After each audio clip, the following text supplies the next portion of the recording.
Hey friends. All right. Total impromptu video, but I think it's one you're gonna like. I'm not even all made up for my normal videoing, but I just finished up a move and I'm in the midst of decorating my office. And I'm trying to incorporate a little bit of everything. So you all know that I'm a rug hooker, I'm a punch needler, I'm a crocheter, a knitter, and a quilter. What you can't see behind me is all the quilts on the walls inside of the studio here. And one of the things I love to do is make really small quilts.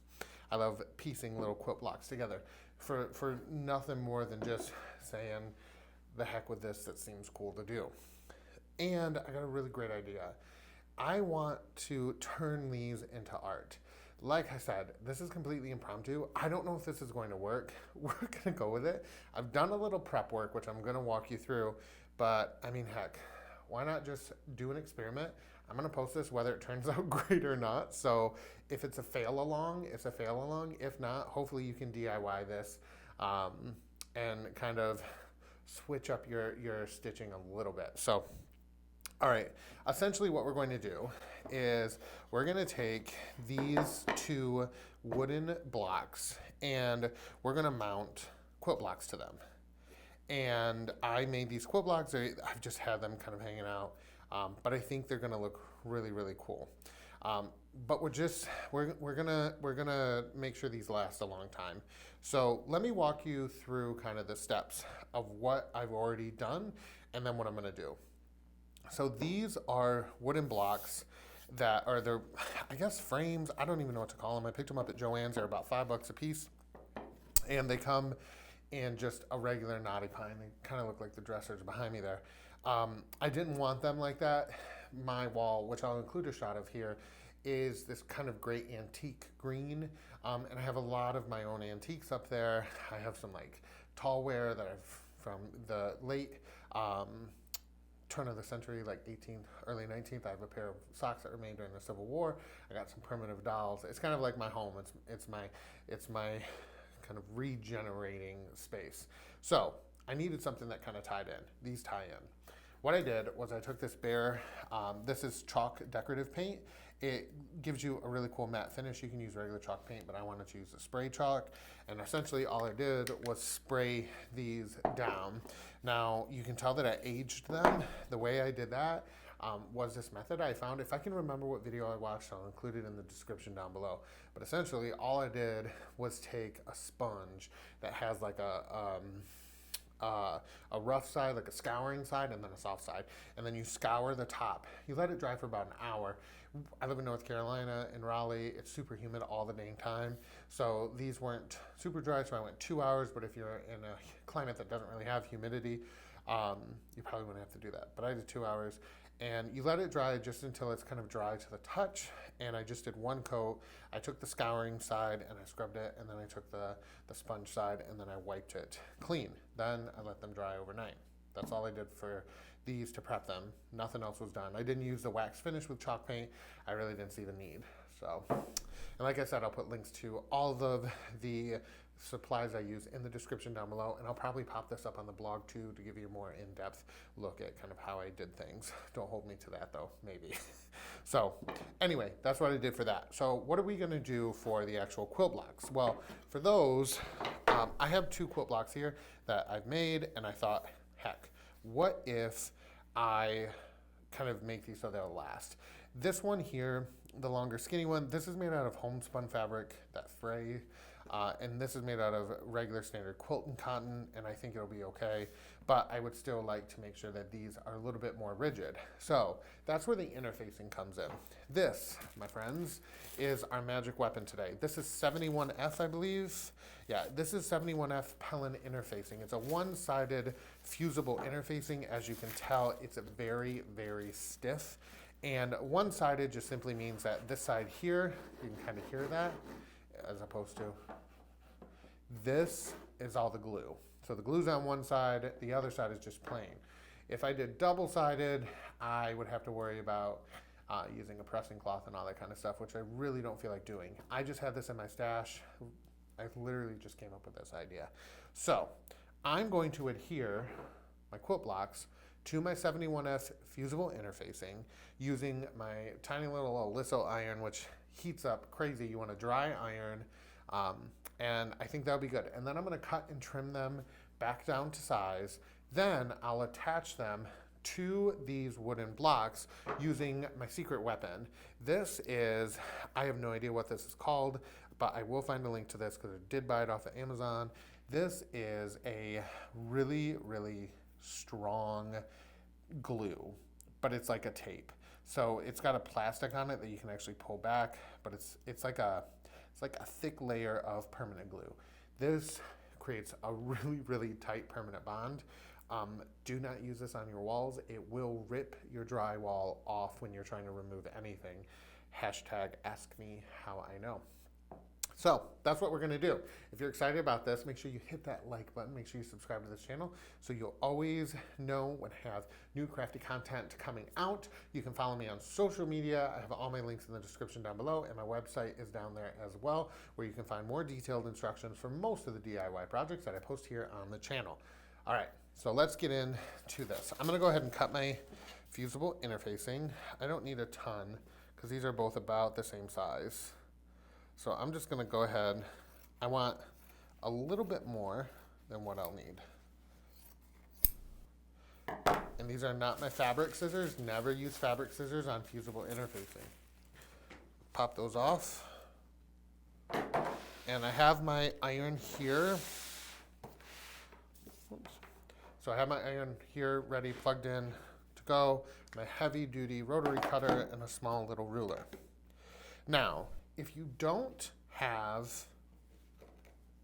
what are they called? Quill blocks hanging out around your house like the rest of us quilters do, that's fine. You don't absolutely need them. You could do this with a piece of fabric that you love. Maybe it has a really cool print on it. I'm just gonna cut this to size right now. Or maybe you have an old quilt block. I have a lot of quilts that are falling apart. That'll work just fine. So what you do essentially is lay your 71F fusible pellet interfacing rough side up. So rough side up, smooth side down. Then place your fabric over top or your quilt block, whatever you're gonna use. And then we're gonna use a dry iron and we're just going to adhere. And that's it. We're gonna give it some nice pressure. Now the 71F, all fusible interfacing will give you all the directions you need to adhere these properly. But basically, what you wanna do is give it enough pressure to kind of just set it. And then you can go through like I am here, using circular motions, and just get it to really glue. I like these small irons because they get super hot. And then that's it. That's all there is to it. So this is now fused. And you can always check by rolling up the corners. This is hot. You can roll up the corners. If the corners aren't rolling up, then you're good to go. So cool beans. All right, let's do our next one. I'm gonna lay this on top. This one's a little willy wonky here. I've never said I was the best quilter in town. I get by. All right, we're gonna trim this and then trim the top. All right, then we're gonna do the same thing. Start up in the corner. These are homespun, so I'm hoping this is gonna work. But we basically just want to get these on there. If you guys like these kinds of videos, just these impromptu DIY together, let me know in the comments down below. Maybe I'll do some more. All right, I think we're good. I'm gonna turn this guy off. If you have this Aliso iron or you're thinking of getting this, I'll link it down below. It's one of my very favorite quilting accessories. However, it gets extremely hot, so be very, very careful. All right, this is on there. We looking good? We're looking good. We're looking good. Cool. So Going to move my iron out of the way. We're going to flip my cutting mat over. These June Taylor Quilters cut and press. I'm not a spokesman, but I would be. All right, so next we're going to just trim off the edging. I'm talking sliver. I'm not worried about these being straight. More so, I want to get off any of those loose threads. This will also really let you test to see whether or not your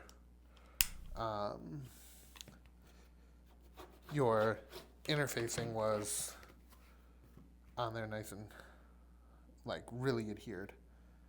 Okay. Usually I would be standing up to do this. You should never sit and cut, but do as I say, not as I do. And obviously be very careful with your rotary cutter. Whoops. These are all looking really, really good. Really, really good. Almost. I'm thinking this is going to work out perfectly. If it does, we'll have done it together. All right. Cool beans. So I'm done with that. And these are now ready to go. So you can see they're nice and firm.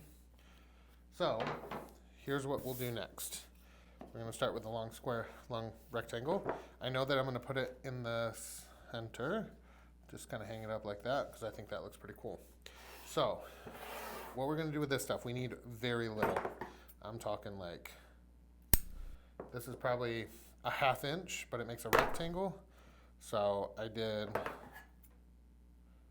half, and then I'll cut it in half. So I'm doing pretty much little 1/4 inch rectangles. This stuff is extremely sticky.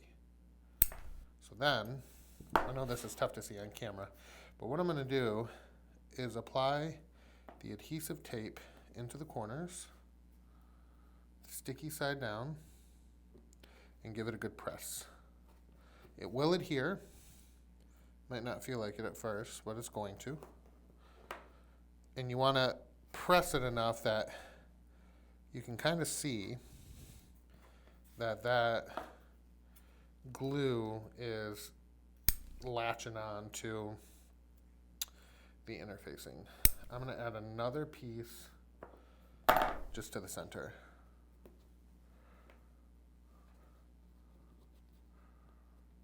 All right. And these wooden frame things from Joann actually come in a really large range of sizes. All right, so I'm going to peel off basically the other side. This is kind of like industrial double stick tape. It's amazing. Like, I don't even know how I found this stuff, and I love it. All right. Come on. 2 more.